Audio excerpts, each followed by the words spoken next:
Okay, so we're working with another dog here, and this time we're going to add in the concept of agility. So Trigger has ADHD, as you can see. Even for a normal spaniel, he's quite hyped up. Now he has been working and playing today, so he's quite ready to go and quite chilled out now for him.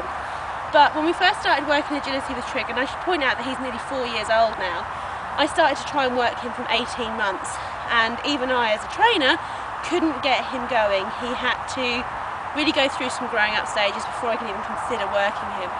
So just because your dog's maybe a bit hyper at the moment, not listening to you properly, doesn't mean it won't ever come, so don't lose faith. So when we first started with Trigger, and he has been going now about 6 or 7 weeks, possibly a couple of weeks longer, we had to literally run and play with him and do the freedom part to get the lack of freedom in. So I want to try and explain to you how that works by showing you. So what I'm going to do with Trigger is run around with him and then line him up for those jumps. So the freedom part is the running around with me, because he wants to do that. As you can see, he's very mummy focused. But then we'll move into immediate lack of freedom, which is go down those set of 4 jumps as I've asked you to. Now this doesn't help at the moment with your wait commands, because you're not using that any part.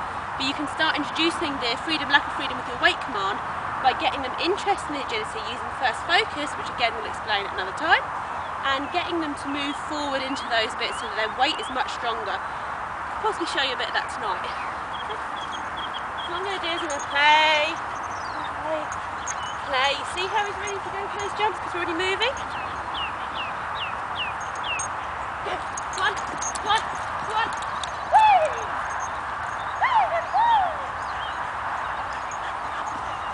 Trigger likes his toys. So you could see there that through the play he knew there was a lack of freedom coming. And after that lack of freedom there was going to be that toy, and look at him with that.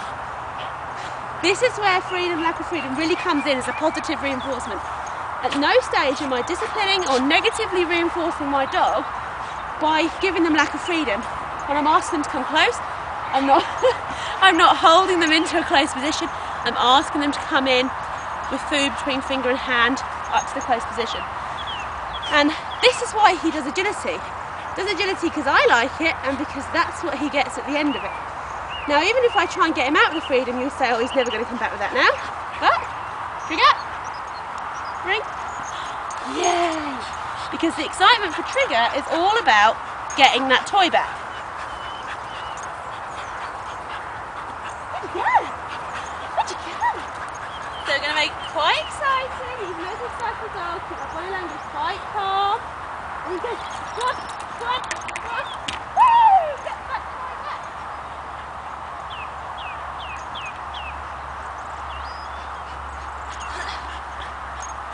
And then it's freedom. I'm not going to hassle him, I'm not going to push him, I'm not going to ask him for that toy back.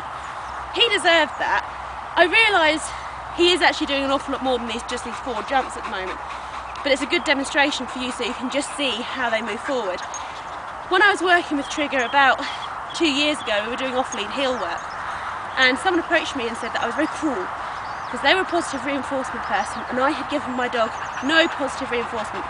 I had no toy, I had no treats. The ball had gotten lost on the walk around Caldecott Lake, is my excuse. And Trigger doesn't take treats. I've got a hot dog sausage in here from Sully. If I offer him to it, he'll spit it back out. So using freedom, lack of freedom, I trained him to move to the left, to move to the right, and to walk to heel. Bring it. So I'm never going to go up and pinch it off him because that's not the game. The game is that he brings it to me and then he gets to do something. This is where a lot of people go wrong with their retrieves. Start taking things off their dogs. Anyway, going off task here. So I'm just going to ask Trigger to walk to heel on my left. Now Trigger's walk to heel is a bit scatty, but he'll stay beside me. Trigger, here, left. Here.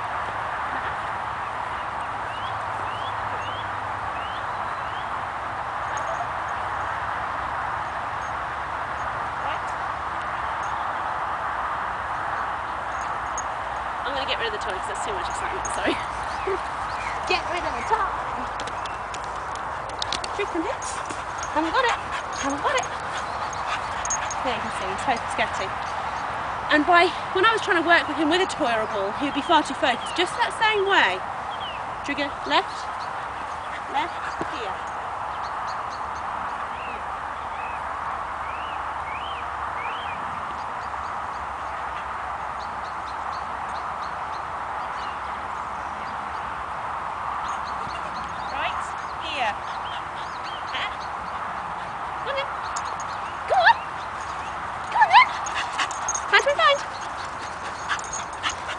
So thereby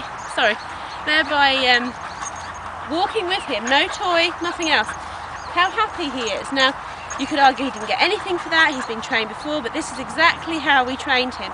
Toy was too much focus, treats not interested. This is how we had to bring it back. And you see, he's perfectly happy with that freedom. He's running around like a headless chicken, just because that's what he likes to do. But if I call him back in, forget, left, and he's waiting there ready to do something else again. Only because the positive reinforcement from, that he gets, you can see that light in his eyes. Maybe you don't so much because he's looking at me, but you can see that light in his eyes and he wants to go. That is a huge positive reinforcement. Left here.